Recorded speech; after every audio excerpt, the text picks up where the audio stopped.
ઘનશ્યામે અંગૂઠી ચોરી।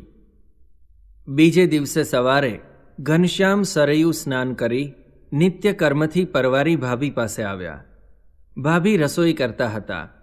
ભક્તિ માતા દર્શને ગયા હતા। ઘનશ્યામે ભાભીને કહ્યું, ભાભી ભાભી ભૂખ બહુ લાગી છે, માટે જલ્દી કાંઈ ખાવાનું આપો। ભાભીએ કહ્યું, રસોઈને હવે થોડી જ વાર છે, પણ બહુ ભૂખ લાગી હોય તો ચણા મમરા, સુખડી કે મગદળ આપું। ઘનશ્યામે કહ્યું, ના, મારે તો પેંડા જ ખાવા છે। ભાભીને આ સાંભળી આશ્ચર્ય થયું। ભૂખ લાગી હોય તો પણ કોઈ દિવસ જે કાંઈ ન બોલે, પરાણે જેમને જમવા બેસાડવા પડે, મિષ્ટ ભોજનમાં જેમને કોઈ દિવસ રુચિ જ ન હતી, તે ઘનશ્યામ આજે પેંડા માગે છે। ભાભીએ ઘનશ્યામને વહાલથી કહ્યું, પેંડા તો ભૈયા ઘરમાં નથી, જુઓ દાદા આવશે ને ત્યારે મગાવી દઈશ। પણ આજે ઘનશ્યામ હઠે ચડ્યા હતા। તેમણે રડ લીધી, ના ના ના, મારે તો પેંડા જ જોઈએ, અને અબ ઘડી જ। ભાભી પૂરીનો લોટ બાંધતા હતા, એથી તેમણે આંગળીએ પહેરેલી વીંટી કાઢીને બાજુએ મૂકી હતી।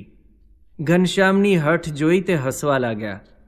હસતા હસતા તેમણે કહ્યું, તો ભૈયા તમને એવે ઠેકાણે પરણાવીશ કે રોજ પેંડા જ ખાવા મળે। ઘનશ્યામને આજે આવી વાત સાંભળવી ન હતી।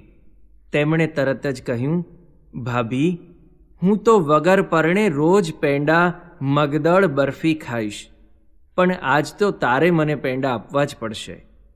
ભાભી જાણતા હતા કે દિયરજી આજે ગમ્મતે ચડ્યા છે, એટલે લોટ બાંધતા બાંધતા તેમણે કહ્યું, તો જાઓ સામે હલવાઈની દુકાને, ત્યાં પુષ્કળ પેંડા છે। ઘનશ્યામે તરત જ કહ્યું, હા ભાભી, હલવાઈની દુકાને જ જાઉં છું। એટલું કહીને દોડીને તેમણે ભાભીની વીંટી લઈ લીધી। ભાભી એકદમ હાથ ધોઈ ઘનશ્યામને પકડવા દોડ્યા, પણ ઘનશ્યામ કાંઈ એમ પકડાય?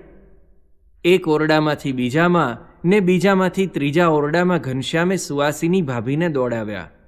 હાથમાં વીંટી બતાવે અને કહે, ભાભી, હલવાઈની દુકાને જ જાઉં છું, ખૂબ પેંડા વીંટીના આવશે, બધા દોસ્તો જમશું।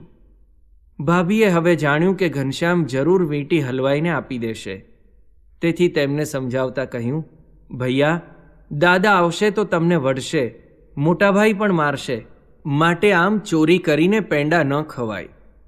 ચોરી શાની? તમારા દેખતા તો વીંટી લીધી છે। એટલું કહી ભાભીને ફરી વીંટી બતાવી। ભાભી વીલી પડી ગઈ। તેણે કહ્યું, પણ ભૈયા,